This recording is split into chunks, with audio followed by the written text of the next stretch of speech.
So it was, you know, a good fourth quarter, you know, 32-15 at home, and, you know, it was really the only quarter where we were really able to defend them at all, and we had good segments of play, I think, before watching the film at both ends. So that's what they say, play your best when your best is needed, and so it was a good way to win.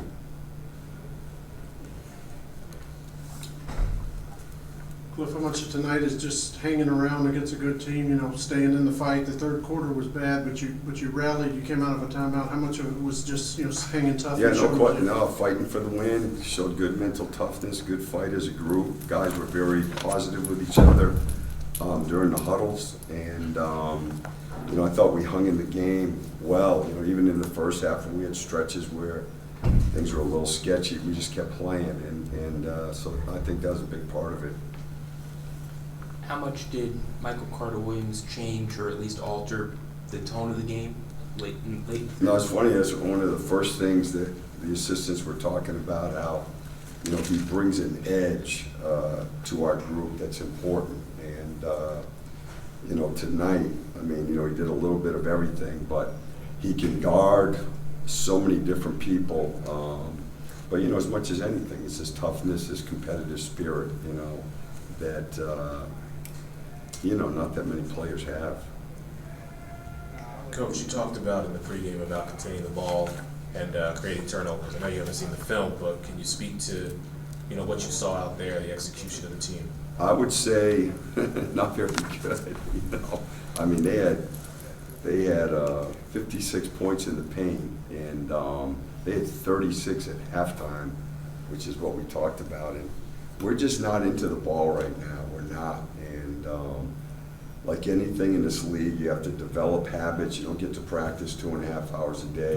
And once the games start, you can lose some of that.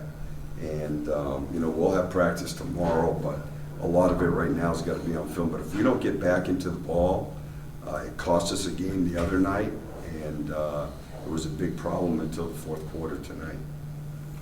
That fourth quarter, is that more reminiscent of the way this team has to play, or a reminder of how they played toward the end of last season? Yeah, I think for sure. You know, I mean, I thought we made, you know, good big plays at both ends of the floor. I think the other part of it is, you know, you can see that Terrence is getting his legs back under him, and he was a big part of it too. You know, he creates so much space for everybody just by being out there. So I think having him back and able to play, you know, he's healthier, you know, and it makes a big difference. Cliff, having a veteran like DJ to lean on, you closed the game with him tonight. I mean, he was penetrating it and you know, probing the defense the way you like the whole fourth quarter. He was rolling, and I was going to play, actually in the end there, I was going to play he and Markel together, but they were so big, you know, and they're hard to match up, and DJ was rolling, so we just finished that way, but he had a great game. I noticed you matched Aaron's minutes with Simmons. How do you think that he did, and how did he take his game? I thought he played a phenomenal all-around game, both ends of the floor. You know, so Ben had 18 and 5, and I mean, you know, AG. I mean, I thought he shot the ball well. He was a playmaker. He got us going up and down the floor, and his rebounding also. We had 13 rebounds, so I thought he played just a great all-around game. Was matching minutes with Simmons the reason maybe that Chief didn't get a lot of minutes, or Alfred didn't get a lot of minutes tonight, or? Yeah, I mean, you know what? I'm obviously still searching, and I talked to Chief today just about.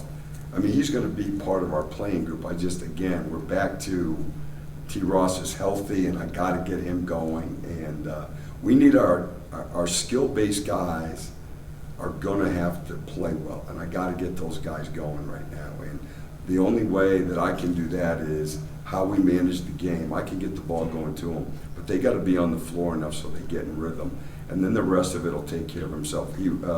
Chief was great. He understood, and he wants to play, and he's a good player, and he's going to play. I just right now, with where we're at, I've got to get those guys in rhythm. Josh, how tough is it not to put or how tough is it not to keep MCW on the bench? In other words, how you prefer a 9-man rotation? There have been times throughout this year where you went 10 instead, and because you wanted him on the floor, just how tough was that decision to make throughout the course of the season? I'm confused. You gotta say it again, because I'm confused.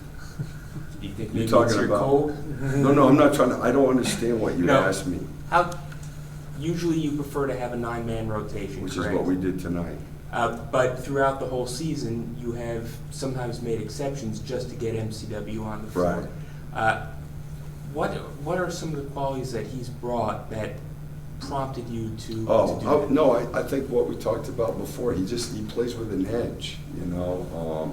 And I also think there are guys that are good defenders. You know, even for this league, he's an elite defender. I mean, he's a difference maker in that he can contain the ball and create turnovers, and not many guys can do that. He can guard 1s, 2s, and 3s. But he plays with an energy level, to me, in a fight that's hard to find. All right. Thank you. Thank you.